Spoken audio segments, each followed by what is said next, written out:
Amin. Tepuk tangan buat Tuhan Yesus. Silakan duduk saudara sekalian. Terima kasih kepada WL, tim pemuji pemusik, ya, LCD, ya, sound system, semua yang mengambil bagian dalam pujian penyembahan. Shalom. Ya, apa kabar saudara? Luar biasa, puji Tuhan. Ya. Saya mengucapkan terima kasih kepada Pak Gembala yang memberikan saya kesempatan untuk menyampaikan firman Tuhan. Saudara, bulan ini adalah bulan kasih. Bulan apa? Bulan kasih. Ya, tema bulan ini adalah kebangkitan kasih. Nah, saya akan berbicara tentang kasih. Menurut bahasa, kasih itu ada 4. Ya. Kasih itu ada 4. Yang pertama, ya, kasih eros. Ya. Kasih eros itu, saudara, eros itu ada dengan sendirinya. Ketika saudara jatuh cinta, senang sama seseorang, ya, itu timbul eros. Ya. Secara fisiologi, ada enzim, ada hormon yang keluar tuh. Tapi bagaimana orang jatuh cinta kita nggak ngerti. Tapi rasanya kita ngerti, sejuta rasanya. Ya. Nah itu karena timbul hormon yang namanya dopamin. Ya. Nah dopamin ini hanya bisa bertahan menurut ahli fisiologis itu 3-4 tahun. Makanya nggak heran setelah menikah, ya, kemudian bulan madu, dopaminnya hilang. Bukannya bulan madu, tetapi jadi bulan-bulanan saudara. Nah itu eros. Nah eros hanya ditujukan kepada satu orang. Yaitu istri kita atau suami kita, ya, satu orang. Nggak boleh eros ditujukan kepada siapa saja yang cantik, nggak boleh. Itu namanya ayam kampung, ya. Sedikit mau, ini mau, ya. Kita bukan. Yang kedua, storge. Storge itu adalah kasih kepada keluarga, ya, ada ikatan darah, ya, kepada anak, kepada mertua, kepada pokoknya lingkaran keluarga, yaitu storge, ya. Eros sama storge itu memang ada dengan sendirinya, pemberian, ya, dengan sendirinya itu ada. Ya. Kemudian filia ini hubungan seperti ini, ya saudara, sesama anggota, ya itu ada filia, kasih persaudaraan. Sesama karyawan, karena ikatan sering ketemu, nah itu ada filia. Sesama moge, ya suka naik motor gede, nah itu ada brotherhoodnya, ada filianya. Ya. Sesama yang ngopi bareng, yang ngobar, nah itu ada filianya. Nah yang terakhir itu agape. Nah, jadi kalau eros satu orang, storge sekelompok orang, kalau agape ini kepada semua orang. Bahkan Yesus mengajarkan kepada musuh. Nah saudara, agape ini, ya, kasih Allah, kasih ilahi. Yang kita harus praktekkan, kita harus lakukan. Karena ditujukan kepada semua orang. Tentunya orang dekat kita, itu kita harus pakai kasih agape juga. Ya, kalau eros itu biasanya berjalannya waktu ketika kita menikah. Itu kan waktu umur 20, wanita itu kan masih muda, namanya 20. Nanti kalau udah 75, ya, itu tidak bisa dipungkiri maupun pungkanan, dia akan tua. Nah, kalau kita punya kasih agape, meskipun udah keriput, ya, saking keriputnya begitu ini nggak bisa ditarik benang lagi. Ya. Mau berapa meter? Kalau udah keriput mau ditarik berapa meter? Ya. Tapi kalau punya kasih agape, kita akan tetap mengasihi istri. Ya. Sama, suami juga begitu. Ya. Kalau istri, suami juga lama-lama tua. Ya. Tapi suami yang baik, meskipun tua, udah sakit-sakitan, ya, udah pengangguran, ya, nggak ditukar sama panci, nggak, tetap dikasihi. Nah, itu mesti punya kasih agape. Erosnya udah hilang. Ya bagaimana saudara? Ya, namanya udah tua. Ya. Tapi agape mesti dimiliki. Nah, agape itu saudara hanya bisa dimiliki, namanya kasih ilahi, kasih Allah. Ya. Itu hanya dimiliki ketika orang mengenal Allah. Amin saudara sekalian. Ya, makanya makin orang mengenal Allah, makin orang mengasihi Allah, kasih agape itu makin meluap. Makanya rumah tangga kalau suami atau istrinya tidak mengasihi Allah, kasih agapenya juga lama-lama pudar. Makanya nggak heran kalau rumah tangga istrinya, suaminya nggak punya kasih agape, itu kasihnya akan memudar, nanti rumah tangganya bisa bubar saudara, ya. Makanya perhatikan suami atau istri saudara, apakah dia mengasihi Tuhan makin lama makin sungguh, ya. Apakah kasih mula-mulanya kepada Tuhan itu mulai hilang? Kalau hilang itu bahaya saudara, ya, seperti dikotbahkan oleh hambanya Pak Andi maupun Ibu Gembala. Ya, kalau orang nggak punya kasih mula-mula, mengasihi Allah, menyenangkan Allah, itu jatuhnya dalam, harus bertobat. Harus bertobat. Kalau nggak bertobat, kaki dianya diambil, saudara. Ya. Nah, jadi kasih agape itu ya, hanya dimiliki ketika orang mengenal Allah. 1 Yohanes 4 ayat 7, saudara-saudaraku yang kekasih, marilah kita saling mengasihi. Itu memakai kata agape, bukan philia. Sebab kasih, agapau, itu berasal dari Allah. Jadi kasih agape itu berasal dari Allah. Ya. Dan setiap orang, yang orang katakan amin. Kok ada yang embek saudara ya? Setiap orang, saudara dan saya ini orang, dikatakan yang mengasihi, jadi yang punya kasih agape, lahir dari Allah. Jadi makanya hanya orang yang ketika mengenal Allah, menerima Yesus sebagai Tuhan dan Juru Selamat, lahir baru, itu punya potensi untuk bisa mengasihi dengan kasih agape. Dan mengenal Allah.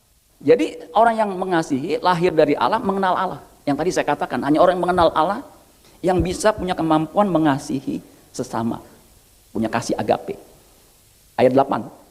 Barang siapa tidak mengasihi, tidak agape, ia tidak mengenal Allah. Kenapa? Sebab Allah adalah kasih. Kalau dia nggak mengenal Allah, bagaimana dia punya kasih agape? Nggak bisa. Makanya saudara sekalian, intinya penting sekali kita hidup di dalam Tuhan. Sebab Yesus berkata, di luar aku kamu tidak dapat berbuat apa-apa. Karena kasih itu buah roh. Buah roh adalah kasih.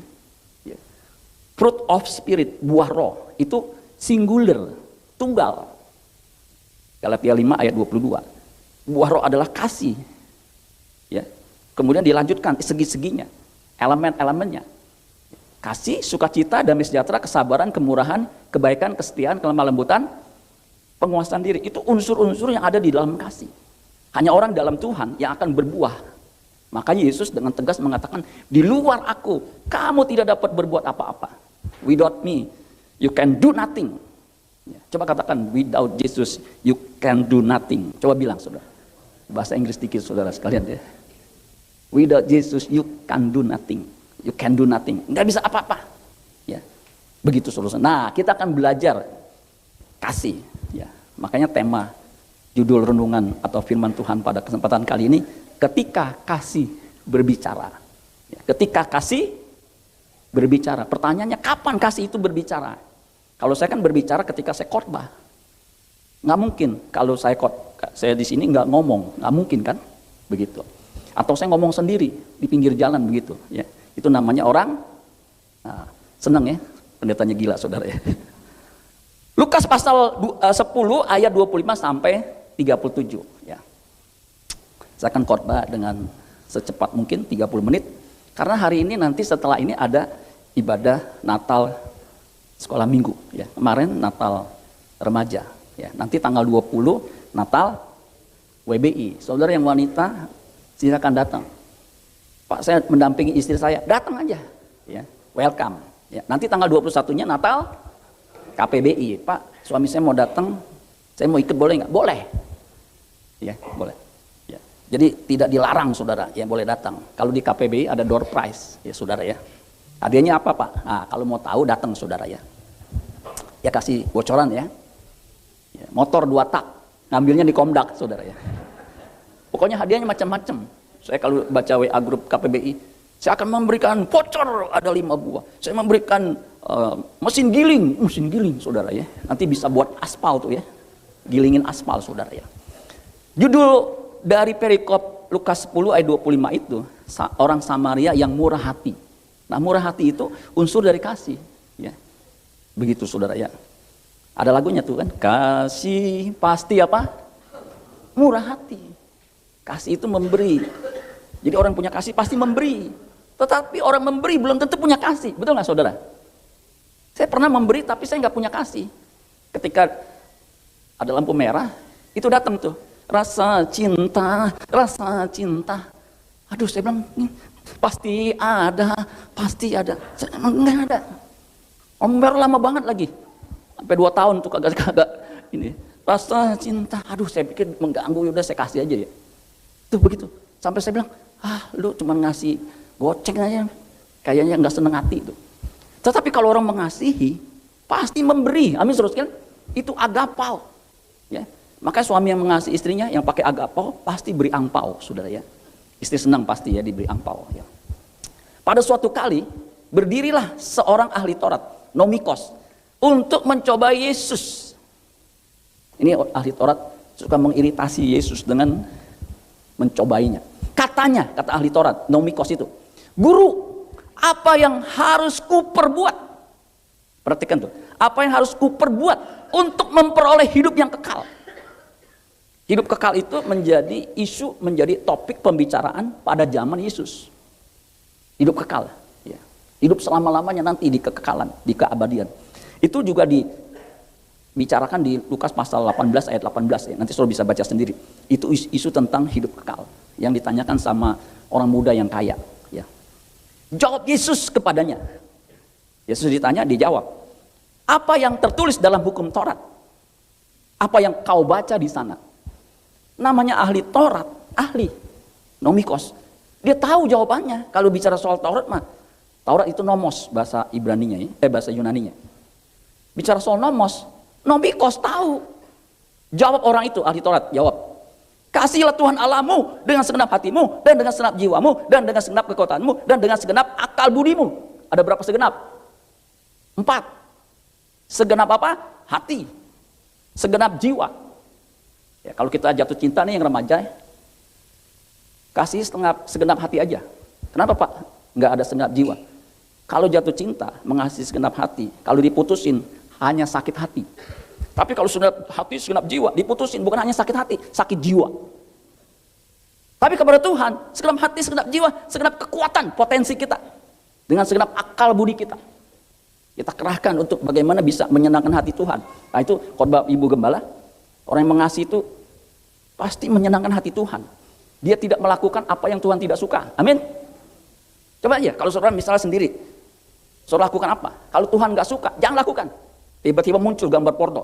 Wah, kalau pria asik nih, bohai lagi nih. Tuhan pasti nggak senang itu. Langsung aja skip begitu saudara. Jangan, sebentar aja begitu. Ya, jangan.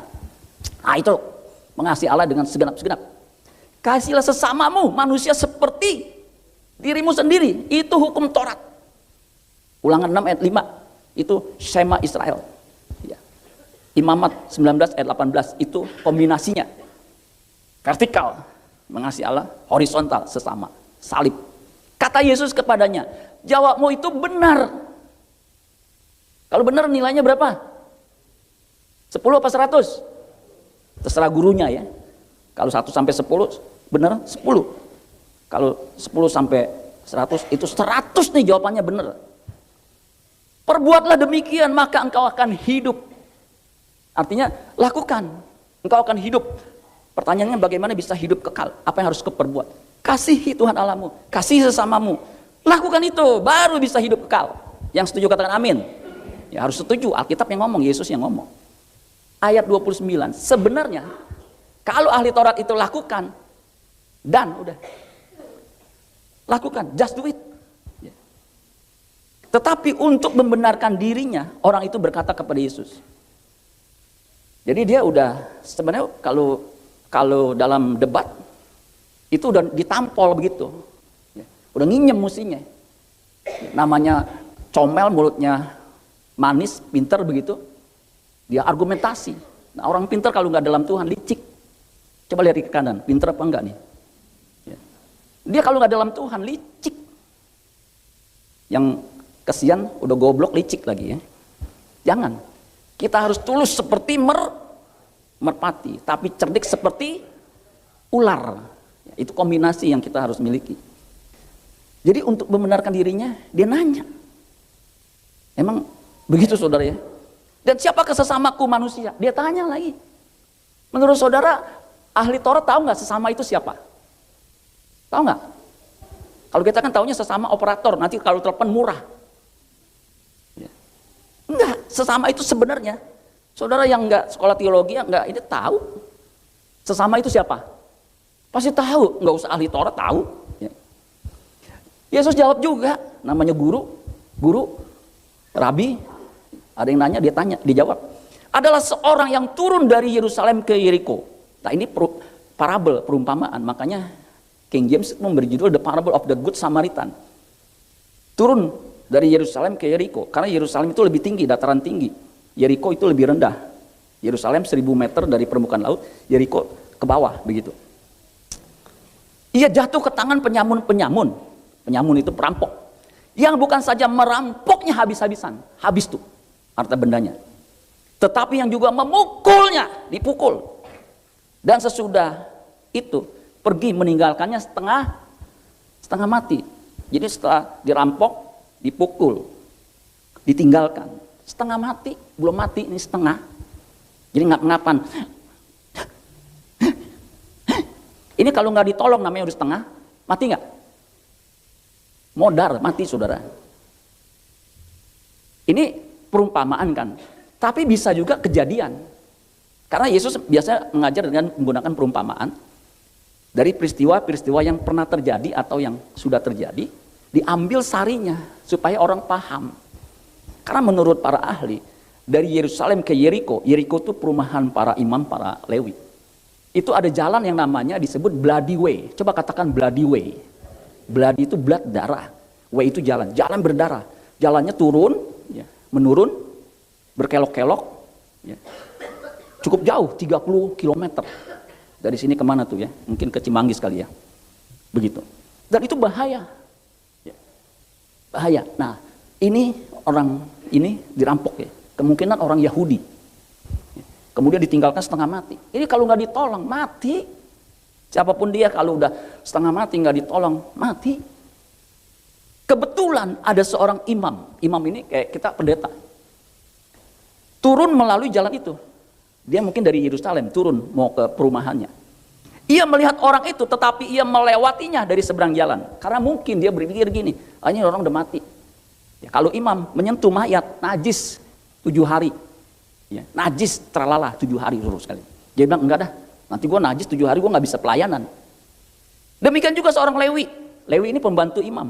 Kerja juga dalam pelayanan di Bait Allah. Datang ke tempat itu. Ketika ia melihat orang itu, ia melewatinya dari seberang jalan. Sama nih.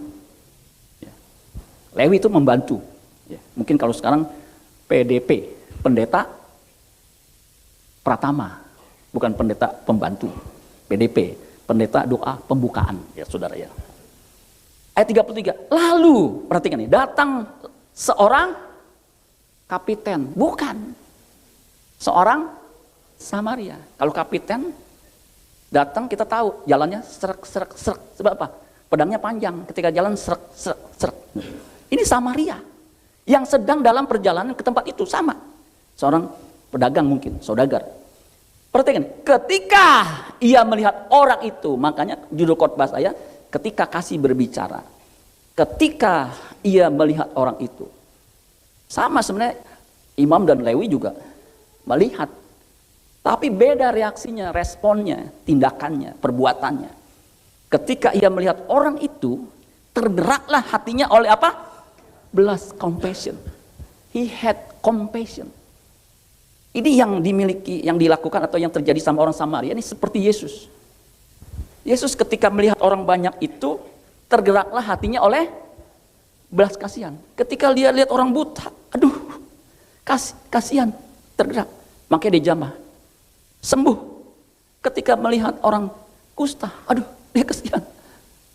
Ketika dia melihat orang banyak, ya, ini pada celeng semua nih kayaknya nih ya. Tergerak hatinya belas kasihan. Jadi hampir semua Alkitab mencatat perbuatan mujizat Yesus itu didorong tergerak hatinya oleh belas kasihan. Itu yang Yesus lakukan. Ini sama. Nanti saudara bisa teliti ya, karena nggak ada waktu saudara. Tergerak hatinya oleh belas kasihan. Nah kalau kasih itu pasti ada tindakan, ada perbuatan. Ayat 34, ia pergi kepadanya. Kalau tadi dari seberang jalan melewatinya, ini pergi samperin. Ia pergi kepadanya. Lalu perhatikan, membalut luka-lukanya yang pertama. Sesudah ia menyiraminya kedua dengan minyak dan anggur. Artinya ngobatin tuh. Kemudian ia menaikkan orang itu ketiga ke atas keledai tunggangannya sendiri. Jadi kalau sekarang saudagar kaya itu naikin apanya? Ferrarinya, Lamborghini-nya. Dinaikin, namanya orang kaya kan pedagang gitu ya.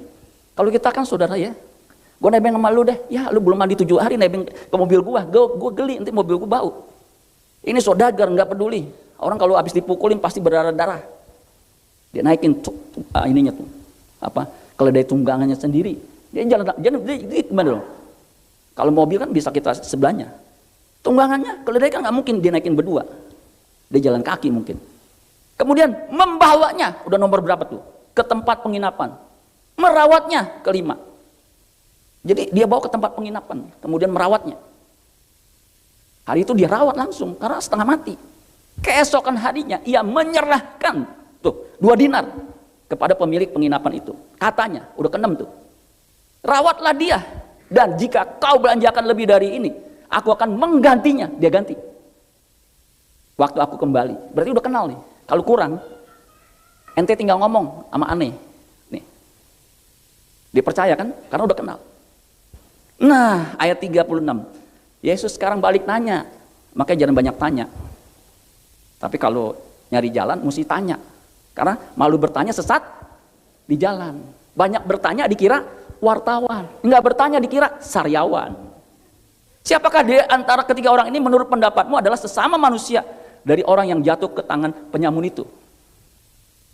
Ayat 37, namanya nomikos. Tahu nomos? Jawab orang itu, orang yang telah menunjukkan belas kasihan kepadanya. Kata Yesus kepadanya, pergilah dan perbuatlah demikian. Artinya itu benar. Siapa sesama? Orang yang menunjukkan belas kasihan itu sesama bagi orang yang menderita tuh. Yang kita mesti lakukan apa? Supaya benar. Bukan hanya baik tapi sempurna. Yesus berkata, pergilah. Artinya kata kerja tuh, pergilah. Kalau pergi kan di posisi ini, pergilah. Kalau di sini aja namanya menang baik. Pergilah. Di sini juga nggak mau bergerak, menang baik. Pergilah. Ada tindakan. Tuh. Mana yang susah? Nah, sesama ini siapa aja? Jangan ditanya yang susah. Lu Kristen bukan? Kristen. Lu Pantekosta atau karismatik? Jangan tanya. Pantekosta, GBI atau GPDI? Keburu mampus. Langsung tolong, udah setengah mati. Gak usah tanya-tanya lagi. Amin. Itu tindakan. Just do it. Amin, saudara sekalian. Ada yang membutuhkan, lakukan. Jadi, kasih berbicara kapan? Ketika dipraktekkan. Ketika diapain? Dipraktekkan. Kalau nggak dipraktekkan namanya omdo. Omong doang. NATO, no action, talk only. Dona, discuss only, no action. Mona, monyet nangkring. Mona, meeting only, no action. Ngomong doang, dialog doang. Tapi tindakan nggak ada. Tapi kalau kasih berbicara ketika dipraktekkan. Amin, saudara sekalian. Kalau nggak dipraktekkan, nol putul. Ya. Saya pernah dengar di mana ya, saya lupa itu ya. Itu membekas dalam diri saya. Ada anak pendeta yang nggak mau ke gereja, boro-boro ke gereja bapaknya, ke gereja orang lain juga dia kagak mau. Saya lupa siapa tuh ya. Saya tanya istri saya, ada yang ngomong gitu, gue juga denger sih. Ada yang nanya, kenapa lu? Bapak lu kan pendeta, gembala lagi, nggak ke gereja. Bapak gua nih, ini bahasa dia, bukan bahasa saya nih. Bapak gua nih, ngomongnya mah pinter. Kalau di mimbar ini, ngomongnya mantep, pakaiannya keren, sepatunya bagus, dasinya juga bagus, luar negeri, sutra.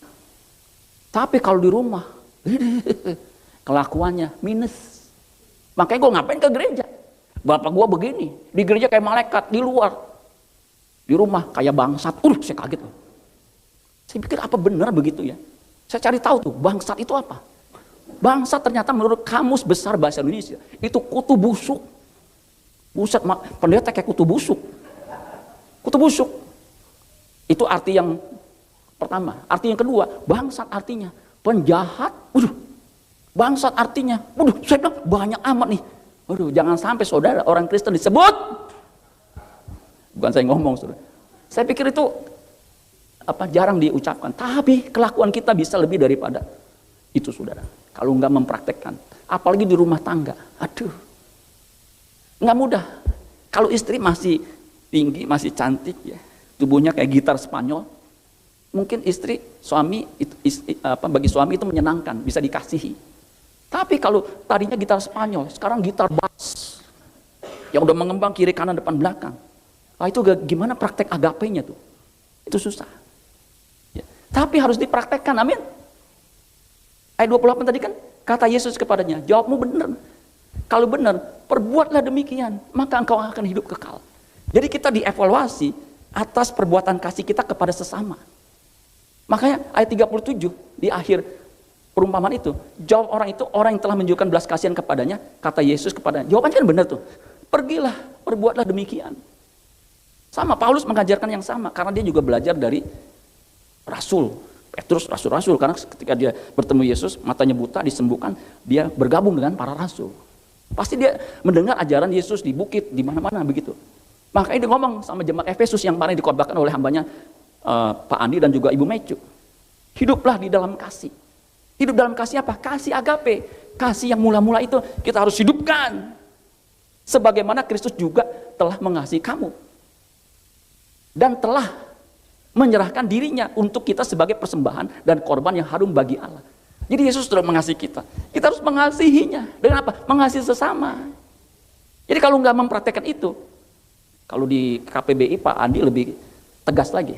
Kalau orang nggak mengasihi, memang dia tidak membunuh, dia tidak berzina. Tetapi dia tuh jahatnya, itu digambarkan seperti kejatuhan, betapa dalamnya kau telah jatuh. Dalam. Bertobatlah, kalau enggak, amsyong kalau bahasa sekarang ya. Diambil kaki dianmu. Makanya jemaat Efesus sekarang musnah. Suruh tahu jemaat Efesus itu sekarang ada di mana? Di mana? Di mana? Turki. Nggak ada kesaksian lagi. Sama orang Kristen yang tidak mempraktekkan kasih agape. Kasih yang ada tindakan. Nol putul. Kaki dianya diambil. 1 Yohanes 3 ayat 18. Anak-anakku, marilah kita mengasihi bukan dengan perkataan. Atau dengan lidah ngomong. Yang tadi saya bilang, orang yang fasih ngomong, itu kalau soal debat, soal bicara, soal pidato, rapi, katanya tersusun rapi, subjek, predikat, objek, keterangan. Itu tuh begitu. Kalau orang yang nggak terdidik kan, pendidikan cuma SD gitu, antara subjek sama predikat, dia kagak tahu. Antara kami sama kita, dia susah bedain. Ya. Misalnya, mari kami menyanyikan lagu, padahal dia mau ngajak jemaatnya. Itu kan mestinya kita kalau bahasa Indonesia. Kalau bahasa Inggris, we, sama kita sama kami. Tapi suruh sekalian, kalau kita mungkin nggak bisa ngomong sefasih itu. Tapi kalau kita mempraktekkan itu dengan perbuatan dan kebenaran, kasih-Mu sempurna. Amin buat firman Tuhan. Tepuk tangan buat Tuhan Yesus.